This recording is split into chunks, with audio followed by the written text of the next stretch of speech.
Here we go. Om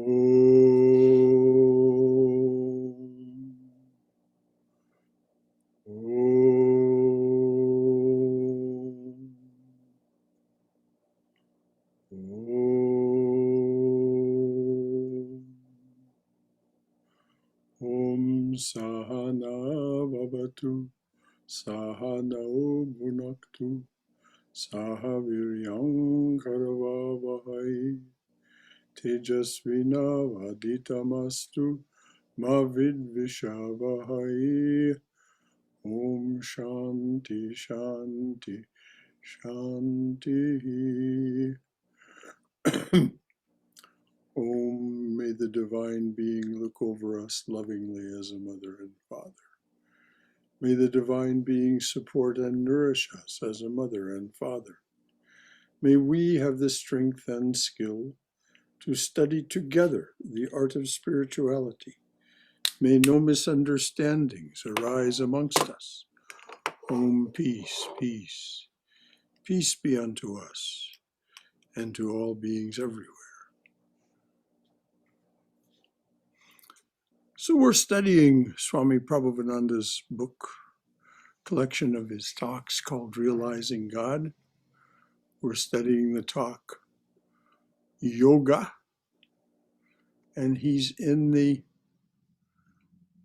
niyamas. He's speaking of Patanjali's Yoga Sutra, and he's speaking of the niyamas.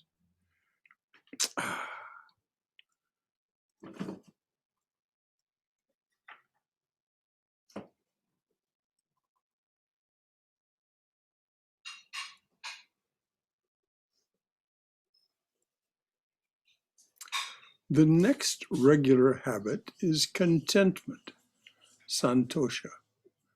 Be contented with your outward conditions and poised in the midst of the opposites of life, but have divine discontent. Do not think that because you have advanced some spiritual, you have achieved some spiritual understanding or experience, that you have got everything. In other words, maintain this sense of stop not until the goal is reached, as Swami Vivekananda said, arise, awake, stop not until the goal is reached. The next is austerity. In Sanskrit, the word is tapas, and it means that which generates heat or energy. It is self-control, directing all our energy toward God. In this connection, Sri Krishna says, you may know those men to be of demonic nature who mortify the body excessively in ways not prescribed by the scriptures. They do this because their lust and attachment to sense objects has filled them with egoism and vanity. In their foolishness, they weaken all their sense organs and outrage me, the dweller within this body. So once again, Sri Krishna is preaching the virtue of moderation. Yes, practice austerity, but not excessively. At one time, I read the life of a so-called Christian saint, and I could not proceed after the first few pages. Before going to bed, he used to flog himself until he bled, so that there would be no lust. God, I'd rather have lust than that. And when the Swami says that, he means it.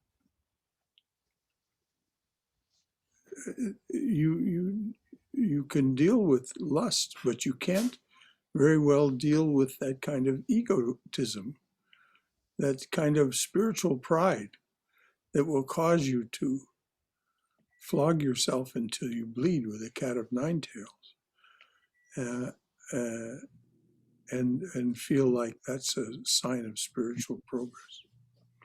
Now, the The saint may have well become saintly in any event by God's grace, but it certainly was not be as a result of that kind of austerities.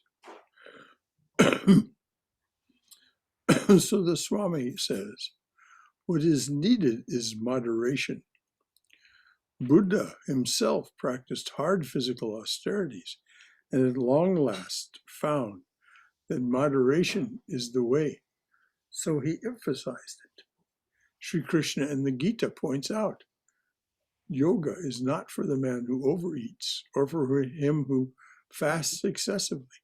It is not for him who sleeps too much or for the keeper of exaggerated vigils. Let a man be moderate in his eating and his recreation, moderately active, moderate in sleep, and in wakefulness.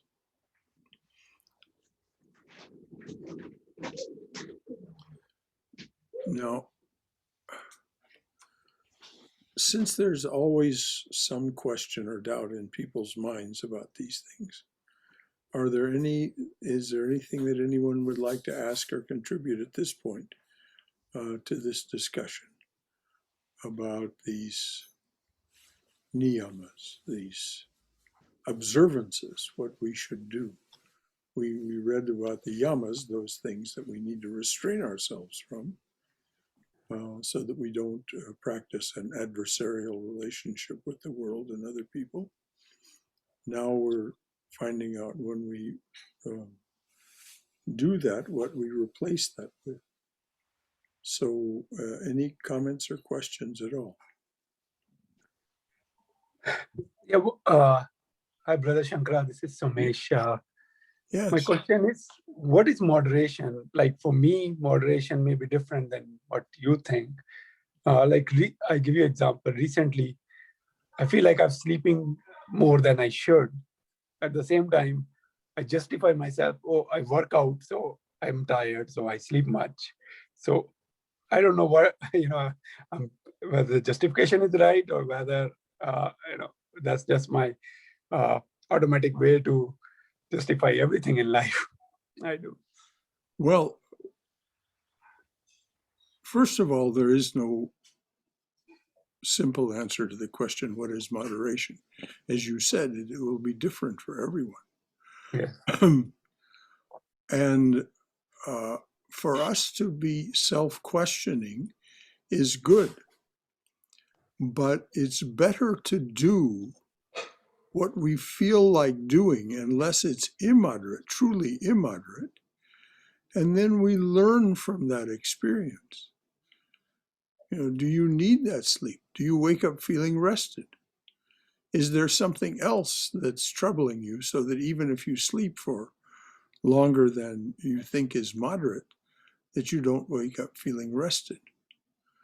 These are the questions that we have to ask, and sometimes we need the help of a professional, a doctor, a therapist, and so on. And we shouldn't hesitate to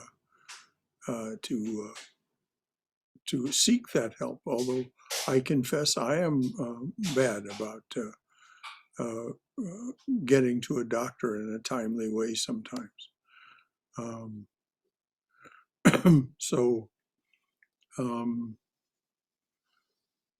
We just have to be willing to make mistakes, and but not to try to restrain ourselves within a system of rules, unless those rules have been prescribed to us by a guru who sees deeply into us, or unless we've taken a system of vows. You can be a Mason. You don't have to be a monastic.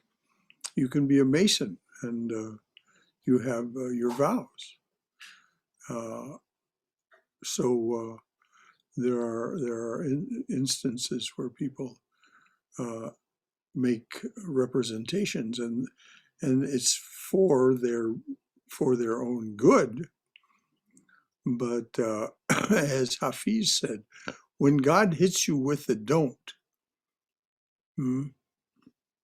he's got his fingers crossed. He's just fibbing because it's better for you.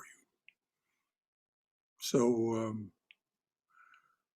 the don'ts of life are and the do's when we question them in the way you just questioned. We need to be constantly attentive to what's actually going on with our minds and our bodies, and the most important thing, as Sri Ramakrishna points out over and over, is yearning for wisdom and understanding, yearning for the knowledge of God. And when we have that, then he says, practice just a little and someone comes forward to help you. And that is an experience that many people have had. Good question, Suresh. Anybody else? Brother Shankara, I just have one comment for Mr. Somesh Batra. Somesh, If sorry. we are doing our daily duties regularly, able to accomplish what we need to do, once in a while, maybe you overworked in the workout place and then sleeping is not bad. But if we're doing it regularly, like you said, it needs to be checked out, right? Well, we need to, if we're sleeping a lot and we're not waking up rested, then we have to look to what is some other possible proximate cause That is true. for our restlessness, That's right. our feeling of not being rested. It hasn't anything to do with sleep. All right. Thank you. Just one. Thank you. I think that really helps to ask the question differently. Is it meeting the purpose, like of resting, rather than thinking that am I sleeping more or less? Am I Right. meeting the purpose of being rested when I wake up? And Yes. I think that helps a lot. Yeah. Yes. Thank you. Thank you so much. I have to say something here Yes, dear. about sleep. Too often we think we should do, whether it's sleep or eating or everything, we have people around us and society around us telling us, well, the average adult needs 7 hours of sleep a night.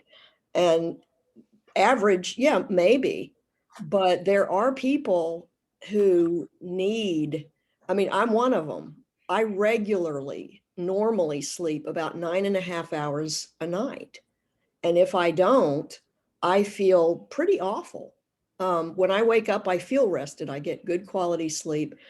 The last 2 nights, I have slept almost around the clock because I have been particularly tired from stress. But again, I wake up, I don't, take anything to sleep or anything like that. I go to sleep, I sleep well, I wake up and I feel great. Other people, if they tried to sleep that much, they'd wake up and they'd feel horrible. We're all different. Exactly. If you're starting to do something that's not in character for you and it goes on for more than a couple of weeks, yes, you may want to talk to a doctor or somebody about it. If it's just a few nights, it's just, we're not machines. We're not, and we need to listen to ourselves and not worry about what society is saying. Oh, you sleep too much. I grew up with that, always like you're lazy, you sleep too much. Yeah, that reminds me, in the Bhagavad Gita, Sri Krishna says yoga is not for him who sleeps too much or sleeps too little. Is there like a recommended number of hours of sleep per night? It doesn't sound like there is. It sounds like it's different for everybody. So it's kind of up to you to make No, that call. there's no rule.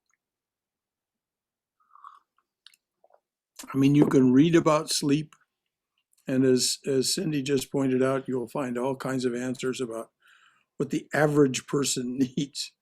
Well, the thing about the average person is there are 2 standard deviations on either side of average. And many people fall into those deviations rather than the average.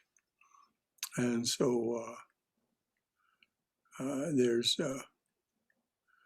it's just a good thing to monitor your sleep and say, am I waking up feeling rested? Am I waking up feeling like I can deal with what I have to deal with today? Shankara, Brother Shankara. Yes, please, dear. I think that this all falls in line with what you were saying, we just have to keep experimenting to find out what is right for us. And I'd also say that I think some people are more susceptible to shoulds than others. Oh, yes. I am a person, I have a tendency to be susceptible to shoulds, and also a tendency to want to try to always make myself better. If perfect would be really what I want. And I just have to kind of make a rule for myself not to read articles in the New York Times about diet and sleep and stuff like that, because it's just not necessarily the right thing. And the whole, we just have to always keep in mind that we're just trying to nurture the body so it is able to do what our purpose is in life, which is to keep our hearts and minds in God. Right, precisely. Precisely. And you said a very good word, experiment. Just keep a watch on your mind and your body, and there's always something new to learn. So be busy. This is why a spiritual aspirant is never bored. There's always things to wonder about, to be curious about, to experiment with, because you're finding the more you dive within, you'll find that there are so many dimensions and aspects to yourself that are not evident or only gestured at or hinted at on the surface, and yet they're very profound aspects. Thank you, Janaki. Brother Shankara? Yes, dear. I forgot the exact words you used, but sort of paraphrasing, one should not put any brakes on the desire to know God and the truth, or the yearning, should grow. But also, as the yearning grows, so does the pain that comes with the frustration that it is simple but difficult. So other than, I guess, persistence and continued practice and patience, what is one to do to overcome that pain when you're yearning and you sort of get it intellectually, but it's hard to make the rubber meet the road, so to speak? In his book, The Spiritual Heritage of India, Swami Prabhavananda refers to what you just described as an ache, a spiritual ache, a yearning for happiness and freedom in a spiritual dimension, not in a worldly dimension. And he says that in time, that ache becomes unbearable. And that is when the dawn of deep knowledge is about to happen. Sri Ramakrishna was asked about this, and he told the story of a disciple coming to his master, asking this same question: how am I to think about this yearning for God? So the guru takes him to a body of water and plunges his head under the water and holds him there for a long time and then lifts his head up. And of course, the man gasps for breath. And he said, how did you feel? And the man said, I was dying for a breath of air. And the Guru said, when that happens, then you will know that realization is near.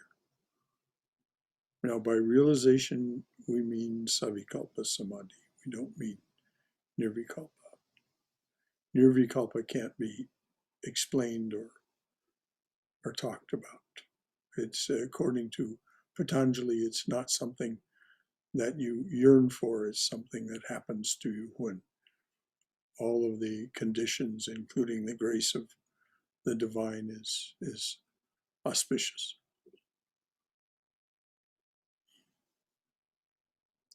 Is that a sufficient answer, Swayam? Yes, Brother Shankara, thank you. Brother Shankara, that leads me to another question, and I've been struggling with it. Yes. Is, am I making progress? Am I going in the right direction? How do I know? Are there, like, in our projects we have milestones? Do we have any milestone where I say, okay, now Yes, I am going in the right direction? it's really very, very clear. Okay. Swami Swahananda used to say over and over, the only true test of spiritual progress is change in behavior. Why? Because we've done the Shravana, we've heard the higher truths, we've done the Manana, we've compared the higher truths with the lower truths that we have been living, and we've become convinced that the higher truths are the more auspicious. And so we work toward replacing the ways we've been thinking, speaking, and acting with new ways of speaking, thinking, and acting. This is the test. And what you'll notice as you do spiritual practice over years is that much of it happens spontaneously. You will simply be convinced within the fiber of your being of the truth of these higher truths. The vibration, literally the vibration of your body has changed because of your spiritual practices. And so it no longer feels comfortable to behave, to think, or to speak in the way that you did. So you do, and oftentimes this has to do with relationships. We leave behind relationships with people that we've known for many years, not because they're bad people, but simply it's no longer comfortable to be in their presence because of the things that they talk about and the things that they want to do, and the things that they invite us to participate in. That's one of the ways that you see that my desire for a different kind of company is there. That's a very good question. And Swami Swahananda, when you would go to him, as I did so many times over decades, literally, go to him with some spiritual experience or some feeling, strong spiritual feeling, he would say, wonderful, what a great gift. And then he would say, come to me and talk to me again about it in 3 months. The only true measure of spiritual progress is change in behavior. And so that is the answer to that question, Somesh. So it helps me. At the same time, now the second question is, what should I expect in my change in behavior? So I should. Don't be bothered about expectation. Okay. Don't be bothered about expectation. Just do your, first of all, your Shravana. What are the higher truths? And of course, the Gita is an outstanding source of that information. Sri Ramakrishna's Gospel is another. There are many, many wonderful sources. How many books are out there by different teachers? They all say essentially the same thing in different language. Whether you are listening to Ramana Maharshi or Eknath Eswaran or Sri Ramakrishna or Swami Vivekananda, you will never go wrong reading over and over again the 4 yogas of Swami Vivekananda. He really does give you the wherewithal to understand what manifestation of these 4 yogas is like. And so then you can compare the way you think, act, and speak, the way you think, speak, and act, with the ways that the Swami is describing. And of course, all of the 4 yogas have something in them for, all 4 of the yogas have something in them for all of us, though each of us temperamentally will lean more toward one, with the others being auxiliary. Right, and that's why I'm glad that at night we read aloud the yogas of Vivekananda, because it's almost like we're there with the great Swami hearing the words again. It's really great to read those aloud. Yes, it is. Somebody's got a radio playing in the background. Okay. Brother Shankara? Yes, dear. You know, the sadhana and all of the stages and slowly and seeing the change in behavior. This seems a long way from the person being held underwater and coming up gasping, that urgency compared to, oh, you'll know by a change in behavior. These seems like different orders of magnitude. Well, the student asked a particular question which related to what Somesh asked. Or was it, no, it was Swayam. Swayam asked. How do you deal with that ache? And the reason we persist in our spiritual quest, what Swami Yogeshananda called the eternal quest, there's no end to it. We think that 40 years is a long time. We think that 5 years is a long time. Sri Ramakrishna, in trying to give us a sense of how short human life really is, said a human life is of only 2 days' duration. So if we put that into perspective, if we live 80 years, 40 of those years is 1 day in Sri Ramakrishna's metaphor. So again, these things are relative to each of us, but at some point, one finds that ache does become what Swami Prabhavananda wrote of as unbearable. You simply are not willing to tolerate anything that stands in the way of it, stands in the way of your relieving that ache. And that, he says, is the dawn of the final breakthrough, where you will release everything that remains as an impediment. Brother Shankara, Yes, Robert. I'd like to share something about that, about the underwater and you come up gasping for the air.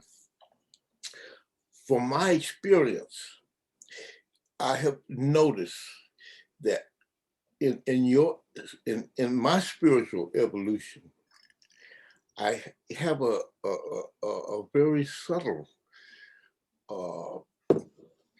thing that occurs that brings my attention to it. And if I don't respond to it, it becomes less subtle. And if I don't respond, it keeps getting less subtle until it eventually gets to that piece of you're struggling to get the air. You want it so bad. But for me, I think that demonstration is excellent for some people. That example is excellent. But if you are awake and aware and noticing, you get the warning long before you're about to do something from the severe situation that's being presented to you. So what I try to do and what I would say to people when we're dealing with that subject is, if you are awake, if you are awake and aware, you will know long before it becomes a desperate situation. Yes, I agree, Robert. And it's particularly true of people like yourself who, because of the life way that you've pursued, which is one of a musician, a musician learns to train their nerves and learns that there's no sense being impatient about your achievements. You simply practice enough and listen carefully enough to yourself and to the other musicians you're playing with and so on until you become, till it all becomes integral and you're in that zone where it's happening freely and spontaneously. Now that is Swami Vivekananda compares that to meditation and says that this is a perfect analog, not just a metaphor for, but an analog for meditation. And so most of us do not practice enough for long enough to achieve mastery. And that's not an accusation. It's not something saying that's a bad person. No. Their desire for happiness and liberation, freedom, is not yet strong enough to power that persistence and perseverance. They become distracted. As Mark Twain said, the road is clearly marked out for us. And yet there are always these inviting little side roads as we go along the main road, these little side roads. And they have signposts saying mysterious things, and you can't see around the bend of that side road. So you take a little detour. And this is the way and this is why it's so good for us to do this together. Because if we remain arms linked, L-I-N-C-K-E-D, linked, if we remember, as Ram Dass said, we are all just walking one another home, then we're less likely to stray onto those side roads, which is why I so celebrate the fact that we do this together. And the fact that we continue to come back week after week to study these things, to hear these thoughts, and to remain focused. Because it's only that focus that powers our practice. I'd like to share one other thing. Yesterday morning, when I did my meditation, and after I had finished, I just remained sitting there for a while. And I went into I thought I had finished my meditation, but I went into a much deeper meditation than it has ever happened to me before. Mm. Everything just seemed everything stopped. Nothing was important. Everything just stopped. And I don't know how long I was there like that. But just like it came, it stopped. And if I wasn't really aware, I would have not realized that happened. Mm-hmm. Well, so this is why Swami Prabhavananda said, it's always good to sit for just a little while in the quiet after we finish our formal practices, what you called your meditation, because he said those marvelous things do happen spontaneously. So wonderful, Robert. What a wonderful gift. Now let's just see what happens in terms of what this empowers you to be and do. Because there is something profound in what happened to you. And it will have consequences as you allow them to arise. Wonderful. What a gift.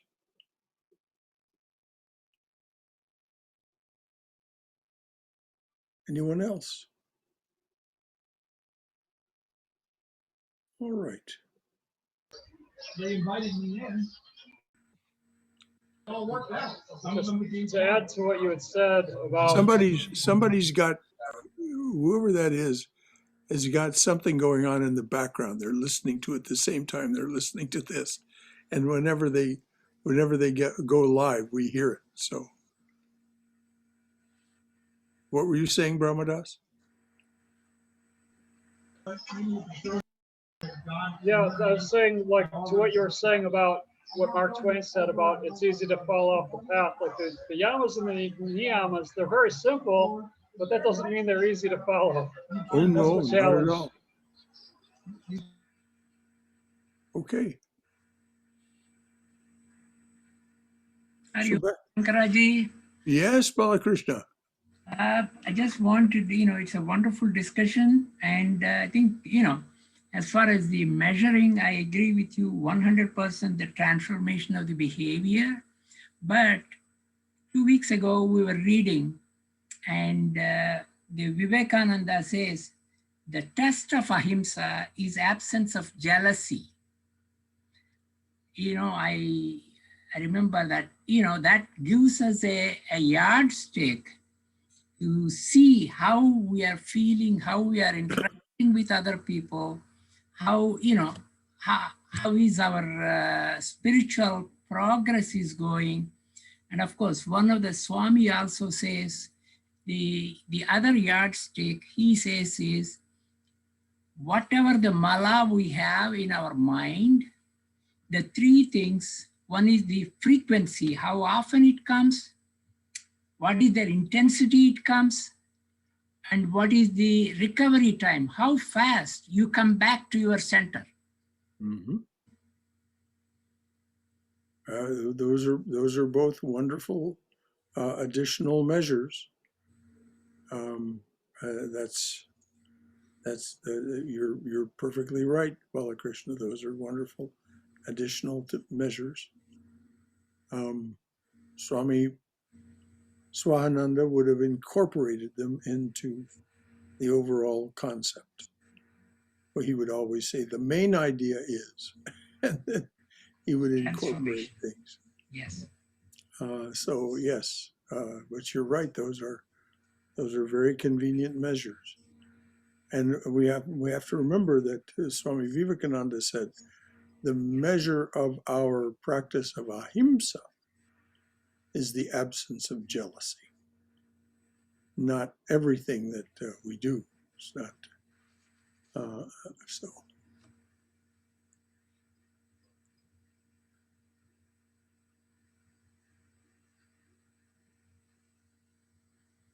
Now I will quote to you from the Gita what austerity is.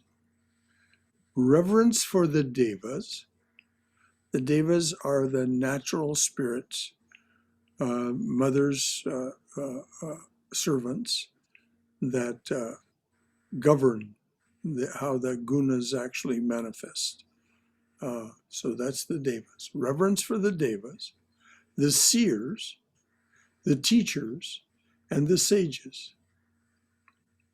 So first, reverence. Reverence for the devas, the seers, the teachers, and the sages. Straightforwardness, harmlessness, physical cleanliness, and sexual purities. These are the virtues whose practice is called austerity of the body. To speak without ever causing pain to another, to be truthful, say always what is kind and beneficial, and to study the scriptures regularly, this practice is called austerity of speech. So I'll repeat that. First was the body.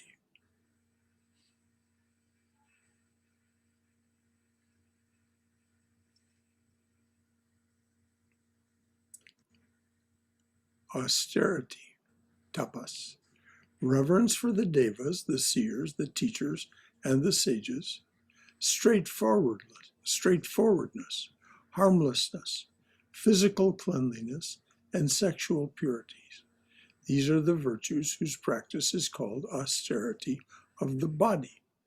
To speak without ever causing pain to another, to be truthful, to say always what is kind and beneficial, and to study the scriptures regularly. This practice is called austerity of speech. Now, why do we have to study the scriptures regularly? This is where we get the information about the higher truths that allow us to embody these other things. It's the scriptures that tell us the way of life, the way of being, in what is it that we abide in. And so that's when we do our manana on these things, when we take this into our mind and compare it and contrast it with the way that we are thinking, speaking, and acting, then we see where the needs for improvements are, changes. The practice of serenity, sympathy, meditation upon the Atman, withdrawal of the mind from sense objects, and integrity of motive is called austerity of the mind. The practice of serenity, santosha, sympathy, meditation upon the Atman. What is the Atman? Meditation on the Atman becomes this sitting in the witness seat, saying, oh, this is the face of the Atman. This is how I experience the Atman. It is this ever-witnessing presence.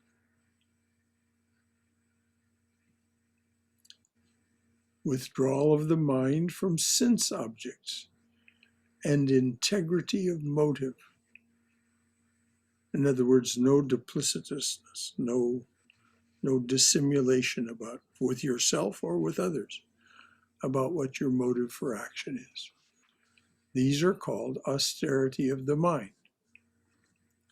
When a man practices this threefold austerity devotedly, with enlightened faith and no desire for reward, he is said to have the nature of sattva.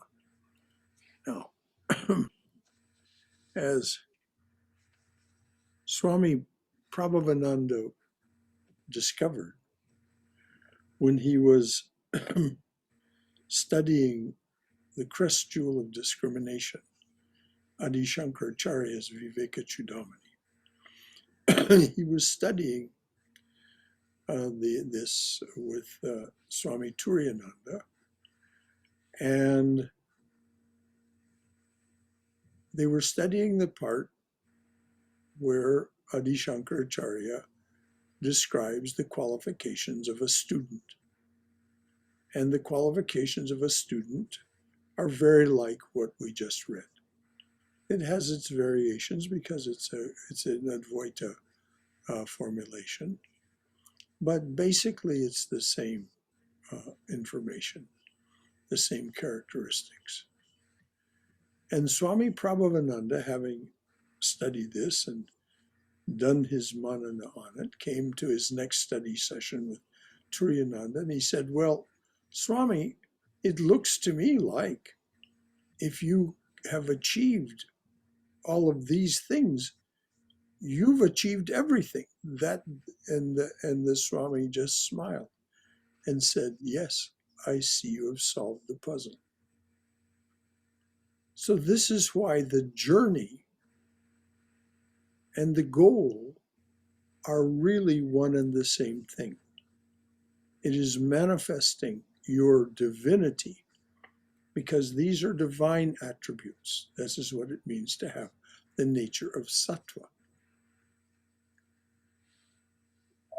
So when we are able to do and be all these things, then we will have achieved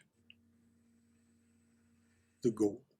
And so the goal and the adventure, the journey, are one and the same thing. So we first hear about it, then we do our mental comparison and contrast with the way we actually are, and what it is that's suggested as that's more auspicious. And then ultimately we insist on that which is the more auspicious. And when we do that relentlessly, devotedly, devotionally even, over a period of time, that's what manifests. And as Swami Ranganathananda said in his book Divine Grace, to be fully human is to be fully divine.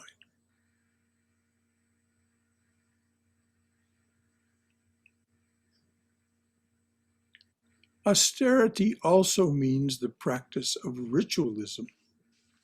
It is a valuable and especially for beginners. It is a valuable aid, especially for beginners. Let me read that again. I read it so poorly. Austerity also means the practice of ritualism.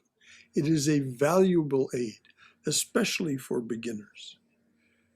But it is not to be practiced universally by everybody. It depends upon the temperament of the individual. In this connection, what Maharaj said is of vital importance. A man begins his spiritual journey from where he is. If the average man is instructed to meditate on his union with absolute Brahman, he will not understand. He will neither grasp the truth of it, nor be able to follow the instructions. However, if the same man is asked to worship God with flowers, incense, and other accessories of the ritualistic worship, his mind will gradually become concentrated on God, and he will find joy. He will feel joy in his worship. Now, please, let's remember what the Maharaj said at the beginning. It's not for everybody, but for some people, ritualistic worship will be just perfect. So it isn't like there's any instruction that you have to practice ritualistic worship here. As I remarked earlier in talking with Robert, he, because of his life way, becoming a professional and very accomplished musician, he may or may not want to practice ritual worship, but he has trained his mind and his nerves in such a way. And music is so analogous, Shabda Brahman, music is so analogous to the divine expression, vibration, and so on, that it's an easy transition to make. So most of us will find, if we persist and we do if we listen to the instructions of the great ones, we'll find our own life way, our own swadharma, and it will manifest its wonderful results for us. So before we go on, we've got a few minutes left. Anything before I start the next paragraph about study, anything at all? We'll take up study next week. Anything at all from anyone about what's been said or read this morning? Well, you talked about the things that we should do, and one of them was to, if we're working with, we should always be kind and helpful. I go through a thing that's called, there's always a proper time and place for everything. And I think there is a proper time to be not so kind, but helpful. But that's a very touchy situation. And I think maybe it should only be done with someone who's well aware of the full and complete picture. Well, Swami's teachers will sometimes be very fierce with us. In the Zen Buddhist tradition, the Roshi is known to be fierce with the student. They'll hit them, sometimes very severely. Yeah. Well, some of the Swamis have been tough on me, but I actually take that as a compliment because they're only tough on the people that they think have potential, I've noticed. What have you got playing in the background, Brahmadas? I think it's just the traffic, so I'll go mute for the rest of the meeting. Nothing's playing. I think it's just the cars going by. I'm outside right now. No, there's some speaking. He's Oh, sitting yeah, outside. there's somebody talking. Yeah, there's somebody near me talking on the other side of the computer. So, I see. yeah, I think that's the problem. Yeah, he's pretty loud.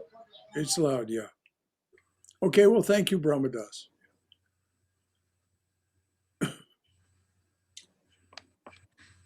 Anything else? Brother Shankara, Yes, dear. talking about the ritualistic worship, Swami Harinamananda in one of the Vedanta Academy lectures gave this explanation of the spiritual meaning of the offerings, which I didn't know. But he said that when you offer the flower, you're offering your sense of touch. When you offer the light, you're offering your sense of seeing. When you offer the perfume, you're offering your sense of smell. When you're waving the incense, because it is in space and sound pervades space, you're offering your sense of hearing.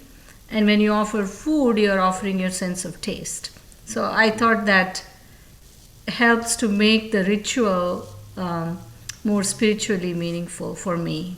Yes, the ritual has deep meanings, deeper than that. There is a subtle aspect as well as the more obvious one that was pointed out by the Swami. Yes, there is a very great meaning to the ritual. This is Tantra, and it's one of the reasons that it's so transformative. Because to do it properly, one has to train the mind, the body, and the nerves. And that training is a change in the vibration rate of your body to a higher vibration rate.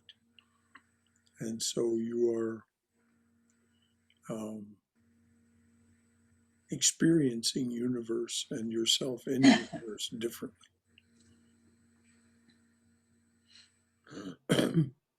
It's one of the reasons if you watch Aditya Chaturvedi do a puja, you will notice that from the beginning of the puja to the end of the puja, that he literally changes. His body language changes, his speech changes. It's really quite remarkable because he is so skilled at this and so knowledgeable about the intricacies of it. And it really has a marked effect. And if you ask him about it, he'll talk about it a little, about how differently he feels at the end of a puja than he did at the beginning. So yes, Swayam, you're absolutely right. Thank you. Thank you. Anything else from anyone? Yes, one other thing. I think that the situation I was telling you guys about before that happened during my meditation, it seemed to me, I've been studying or dealing with trying to have some more knowledge about Atman. And I feel that was a demonstration that was shown to me about what the Atman really is, as close as it can be shown to an embodied being.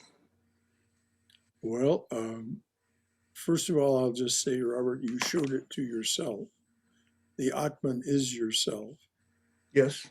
And so, yes, but it's far from the limit of what you'll come to know of the Atman. This silence that we enter is one of the very potent aspects of Atman.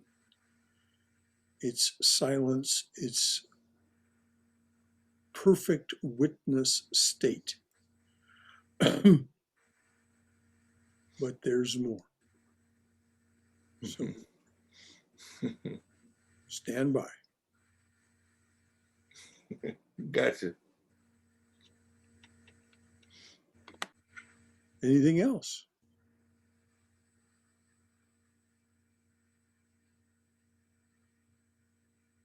All right, dears.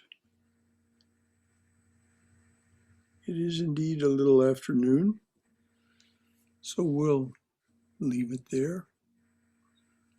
One of the things for us to keep in mind that as we gather like this on a Saturday, we really are helping one another. We really are serving one another, encouraging one another just by our presence. You don't have to say anything. You don't have to share. It's good if you share, but if you don't feel comfortable doing that, or you just don't want to, that's perfectly fine. The energy is there. And so It's very good. Come, as this was said to me, come, let us go forward together. And that's what we're doing. And it is so to be celebrated that we stand with one another, that we go forward together, supportive of one another, loving of one another, and non-judgmental toward one another. That's what's meant by let there be no misunderstandings amongst us. So, dearly beloved, oh dearly beloved, a flower at your feet for each one who comes to your open door. A flower for each one who stands by your open door and says, come to me, offering to break this world's chain that binds us down to ignorance, suffering, and death. A flower at your feet for each one who takes the path that you have struck through this, your jungle world. Om, Amen. Om Shanti, Shanti, Shanti. Peace, peace. Peace be unto us and to all beloved beings everywhere. Jai Shri Guru Maharaj Ji Ki Jai, Durga, Durga, Durga. May you be safe. May you be healthy. May you be cheerful. May you have peace of mind. Go forward in the divine presence's loving and protective embrace. And let me remind you that the first opportunity we will have to get together as a congregation face to face will be July 4th. July 4th. And the previous Saturday, prior to the Saturday before that, I think it's the 28th or the 26th, I don't remember, of June, will be a Seva Saturday to help get the center all shiny for our gathering. And please do get yourself vaccinated. Those who are fully vaccinated can attend these gatherings. So hope to see you for that Seva Saturday. And if you can't make that, well, certainly hope to see you on July 4th. Of course, we will Zoom the July 4th event as well for those of you who can't physically come. We will continue to Zoom our classes and talks for those of you who are like Haima, distant, and just for those of you in Beverly and others. And some people, like myself now, these days, it would be difficult for me to go and be part of a congregation if it weren't right here. I don't drive anymore and so on. So may the divine being look over us lovingly as a mother and father. Until next time. Tomorrow morning, the talk is on Ajnana Yogi's way of life. Ajnana Yogi's way of life. Until then. Thank you, Brother Shankara. Bye. Thank you, dears. Thank you. See you in the morning.